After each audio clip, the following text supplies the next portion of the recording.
কোরআন হাদিসের মজলিসে বসতে গেলেও একটা আদব আছে, শুনতে গেলেও একটা আদব আছে।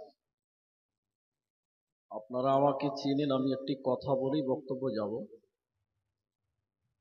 পৃথিবীতে যত দামি সম্পদ আছে তার মধ্যে সবচেয়ে দামি সম্পদের নাম হলো কোরআন।